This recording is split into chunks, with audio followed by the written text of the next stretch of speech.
भादो माता मंदिर परिसर में नवरात्रि मेले के आयोजन से पहले दुकानदारों ने एक ज्ञापन सौंपा है। ज्ञापन में मांग की गई है कि पूर्व की भांति व्यवस्थाएं रखी जाए। रास्ता बदलने की वजह से दुकानदार और भक्तों का मेलजोल नहीं बैठ पा रहा है, जिससे दुकानदारों को नुकसान झेलना पड़ रहा है। मालवा की वैष्णो देवी कहलाने वाली मां भादो माता मंदिर परिसर में आगामी दिनों में नवरात्रि मेले का आयोजन किया जाना है, जिसको लेकर जिला प्रशासन ने नई गाइडलाइन तैयार की है, जिसमें पूर्व में जो मेले आयोजित हुआ करते थे उन व्यवस्थाओं को बदलकर नई व्यवस्था लागू की जा रही है,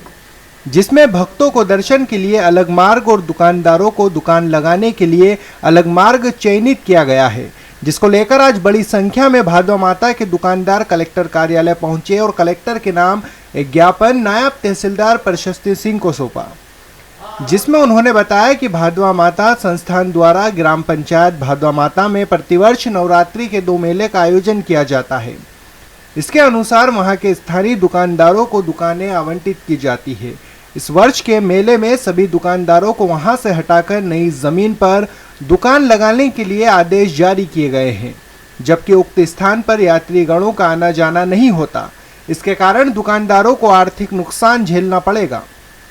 इसके अलावा मेले में आने वाले दर्शनार्थियों के लिए भी बाईपास से सीधा मंदिर में दर्शन के लिए प्रवेश कराया जाएगा, जिससे दुकानदारों की ग्राहकी बिगड़ेगी। दुकानदारों ने ज्ञापन में मांग की है कि नवरात्रि के मेले पूर्व की तरह ही आयोजित किए जाए, जिसमें दुकानें फुटपाथ पर और दर्शनार्थी उसी मार्ग से दर्शन के लिए जाए, ताकि दुकानदारों को किसी भी प्रकार का नुकसान न हो।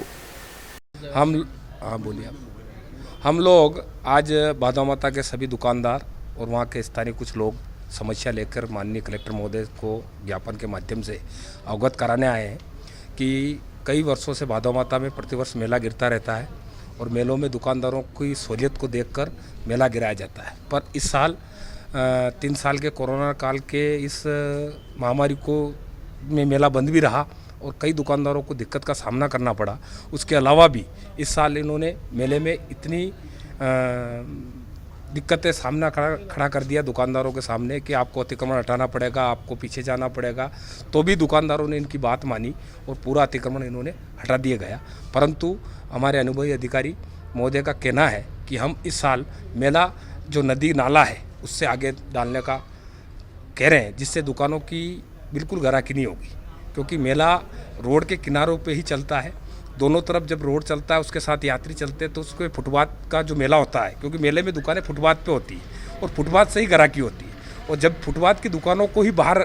डाल दिया जाएगा तो किस तरह से इन दुकानदारों का रोज़गार होगा और किस तरह से इन दुकानदारों की व्यवसाय बढ़ेगी। इसलिए हम सब दुकानदार इस समस्या को लेकर माननीय कलेक्टर महोदय को ज्ञापन देने आए हैं और हमारी समस्या माननीय कलेक्टर महोदय सुने और सभी दुकानदारों को जो यथावत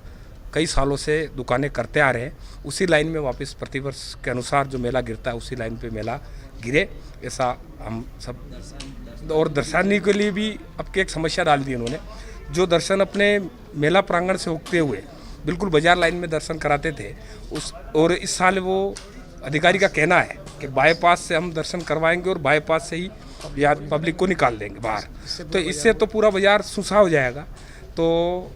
और यात्रियों को भी दिक्कत ये आएगी कि स्नानघर रह जाएगा कम से कम 1.5 किलोमीटर दूर, और स्नानघर क्योंकि पानी कम है तो भादो माता में सबसे ज़्यादा है। यात्री जब तक पानी में नहाएगा नहीं, जब तक माता रानी के दर्शन नहीं कर पाएगा, तो दर्शन नहीं कर पाएगा तो इतनी 1.5 किलोमीटर चल के दर्शन करना यात्री के लिए बहुत बड़ी समस्या होगी। इसलिए जो बाजार से जो लाइन जाती थी हर साल, वैसी ही लाइन वापस चले, ये भी हम समस्या लेकर माननीय कलेक्टर महोदय को ज्ञापन देने आए हैं। और कितने दुकानदार जो है हम कम से कम 150 दुकानदार तो वहाँ पंजीकृत हैं। उसके अलावा बाहर के जितने भी दुकानदार आते हैं जो मेले और आती है, तो 200 के करीबन दुकानें हो जाती है, पर 150 दुकानें तो स्थायी दुकानें हैं।